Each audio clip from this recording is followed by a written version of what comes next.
Hello all welcome to day 13 of ethics daily answer writing programme. So ഇന്ന് നമ്മൾ discuss ചെയ്യുന്ന question എന്ന് പറഞ്ഞു കഴിഞ്ഞാൽ എങ്ങനെയാണ് ഇമോഷണൽ ഇൻ്റലിജൻസ് പബ്ലിക് പ്രാക്ടീസസിന് അല്ലെങ്കിൽ അഡ്മിനിസ്ട്രേറ്റീവ് പ്രാക്ടീസസിൽ ഹെൽപ്പ് ചെയ്യുക എന്നുള്ളതാണ്. സോ വളരെ ഡയറക്റ്റ് ആയിട്ടുള്ള ക്വസ്റ്റ്യൻ ആണ്. How will you apply emotional intelligence in administrative purpose?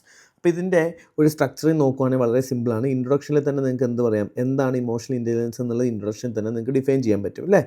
രണ്ടാമത്തെ കാര്യം എന്ന് പറയുന്നത് ഇമോഷണൽ ഇൻ്റലിജൻസ് എങ്ങനെയാണ് ഇമോഷണൽ ഇൻ്റലിജൻസ് പബ്ലിക് സർവീസിലേക്ക് അല്ലെങ്കിൽ അഡ്മിനിസ്ട്രേറ്റീവ് പ്രാക്ടീസസിലേക്ക് നിങ്ങൾക്ക് എന്ത് ചെയ്യാൻ പറ്റും, എങ്ങനെ അപ്ലൈ ചെയ്യാം എന്നുള്ളതാണ് എന്ത് ചെയ്യുന്നത് ക്വസ്റ്റ്യൻസ് ചോദിക്കുന്നത്.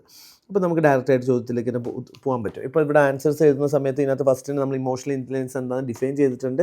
So emotional intelligence is the ability to recognise, understand and manage one's own emotions while also emphasising the influencing the emotion of others എന്നുള്ളതാണ്. ഇപ്പോൾ പബ്ലിക് സർവീസിനെ സംബന്ധിച്ചോളം ഇമോഷണൽ ഇൻ്റലിജൻസ് എന്ന് പറഞ്ഞാൽ എന്താണ്, crucial as officers constantly deal with diverse stakeholders, conflict, pressure സിറ്റുവേഷനൊക്കെ manage ചെയ്യുന്ന ഒരാളെ സംബന്ധിച്ചോളം ഇമോഷണൽ ഇൻ്റലിജൻസ് എന്ന് പറയുന്നത് ടെക്നിക്കൽ നോളജ് മാത്രം ഉണ്ടായിട്ട് കാര്യമില്ല.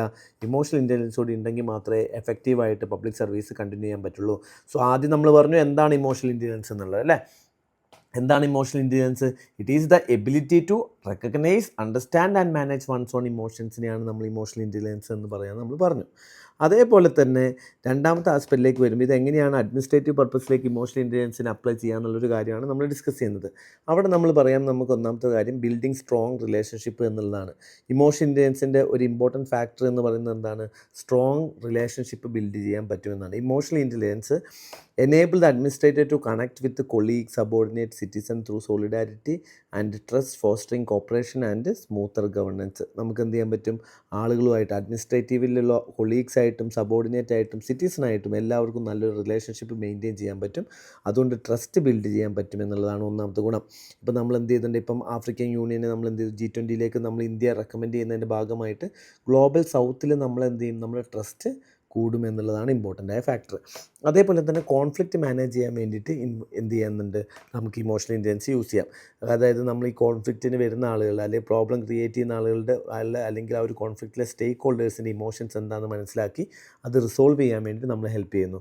അതിന് എക്സാമ്പിളാണ് നമ്മൾ CAA പ്രൊട്ടസ്റ്റ് ഉണ്ടായ സമയത്ത് നമുക്ക് DCP രജ്കുമാർ ഷിൻഡെ എന്ത് ചെയ്തിട്ടുണ്ട്, ഈ പ്രൊട്ടസ്റ്റിന് വന്ന ആളുകളെ വളരെ പീസ്ഫുള്ളായിട്ട് എന്ത് ചെയ്തു, വിത്തൗട്ട് വയലൻസോട് കൂടിയിട്ട് നമ്മൾ അതിൻ്റെ കൂടെ നമ്മൾ കണ്ടതാണ്. ഒരു മാസിന് എന്ത് ചെയ്തു, വളരെ ഈസി ആയിട്ട് അവർ കൺട്രോൾ ചെയ്യുന്നത് ഓൺലൈൻ മീഡിയത്തിലൊക്കെ ഭയങ്കര ഫേമസ് ആയിട്ടുണ്ടായിരുന്നു. അതുപോലെ തന്നെ സിറ്റിസൺ സെൻട്രിക് സർവീസ് ഡെലിവറി നമുക്ക് എൻഷുർ ചെയ്യാൻ പറ്റും. പീപ്പിൾ എന്തായിരിക്കണം, സർവീസ് ഡെലിവറീൻ്റെ സെൻറ്റർ പോയിൻ്റ് എന്ന് പറയുന്നത് പീപ്പിൾ ആയിരിക്കണം. പീപ്പിളിനെ ചുറ്റിപ്പറ്റിയായിരിക്കണം സർവീസ് ഡെലിവറി എന്ന് പറയുന്നത്. So emotional intelligence help officers to listen patiently, understand grievances and respond with empathy. ഇത് ഇമോഷണൽ ഇൻ്റലിജൻസിൻ്റെ ഏറ്റവും വലിയ അഡ്വാൻറ്റേജ് ആണ്. അതുപോലെ തന്നെ ഇതിൻ്റെ എക്സാമ്പിളാണ് സ്മിത സുബ്രവാൾ IAS സംബന്ധിച്ചോളം പീപ്പിൾസ് ഓഫീസേഴ്സ് എന്നാണ് സ്മിതേനെ അറിയുന്നത്. Made governance more approachable in Telangana by directly engaging with citizens especially during health civics issues, showing empathy and responsiveness എന്ന് നമുക്ക് കാണാൻ പറ്റും. അതേപോലെ തന്നെ ടീം മാനേജ്മെൻറ്റിൻ്റെ കാര്യം പറയാം. ടീം മാനേജ്മെൻറ്റിൻ്റെ കാര്യത്തിൽ നമ്മളിവിടെ പറയേണ്ടതെന്ന് വെച്ച് കഴിഞ്ഞാൽ recognising team members strength, emotions, fostering motivations, collaborations ഒക്കെ നമുക്കിവിടെ കാണാൻ പറ്റും ടീം മാനേജ്മെൻറ്റിൻ്റെ കാര്യത്തിൽ കേട്ടോ. So recognising team management, team members, strength, emotions, fostering emotions ഒക്കെ കാണാം. ഇപ്പോൾ ഫോർ എക്സാമ്പിൾ നിങ്ങൾ നോക്കുകയാണെങ്കിൽ ശ്രീധരൻ്റെ മെട്രോ മാൻ അല്ലെങ്കിൽ ഒരു ടീമിനെ മാനേജ് ചെയ്യുന്നതിനെ പറ്റിയാണ് ഇവിടെ പറഞ്ഞിട്ടുള്ളത്. മെട്രോ മാൻ ഓഫ് ഇന്ത്യ എന്ന് പറയുമ്പോൾ എന്താണ് ഇവിടെ കാണിക്കുന്നത്, ആളുകളെ മോട്ടിവേറ്റ് ചെയ്യുന്നു, സിറ്റുവേഷൻസ് ക്ലിയർ ആയിട്ട് ഹാൻഡിൽ ചെയ്യുന്നു, ഡെഡിക്കേഷനിലോടുകൂടി ഹാൻഡിൽ ചെയ്യുന്നു. ഇതൊക്കെ എന്താണ് മെട്രോ മാൻ്റെ ഇമ്പോർട്ടൻസ് ആയിട്ടുള്ള കാര്യങ്ങളാണെന്ന് നമുക്ക് പറയാം. And another biggest aspects that informed and balanced decision making എടുക്കാൻ പറ്റും എന്നുള്ളതാണ്.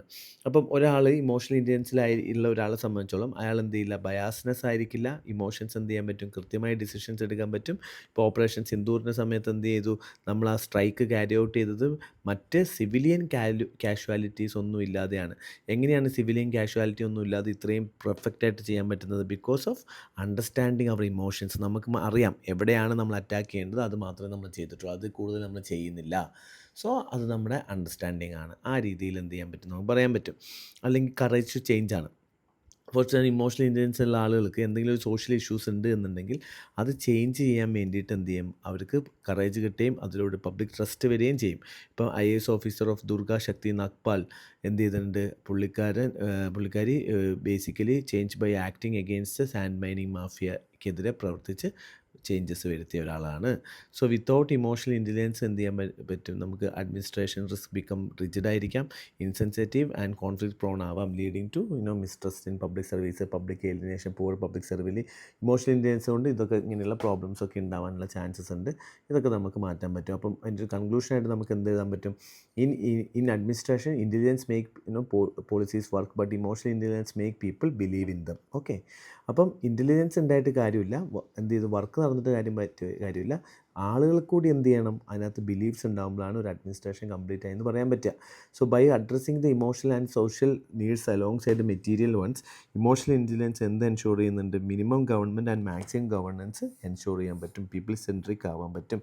സോ ഇത്രയാണ് ഇന്നത്തെ ആൻസേഴ്സിൽ നോക്കുക. വളരെ സിമ്പിളായിട്ടുള്ള ഡയറക്റ്റ് ക്വസ്റ്റൻ ആണ്, കൂടുതൽ വലിയൊരു എക്സ്പ്ലനേഷൻ്റെ ആവശ്യം നിങ്ങൾക്ക് ഇല്ലയെന്ന് അറിയാം, ഡയറക്റ്റ് ക്വസ്റ്റൻ ആണ്. അപ്പോൾ മാക്സിമം എന്ത് ചെയ്യുക, നിങ്ങൾ ആൻസേഴ്സ് അടിപൊളിയായിട്ട് എഴുതാം കേട്ടോ. Okay, so I hope you understood. Thank U.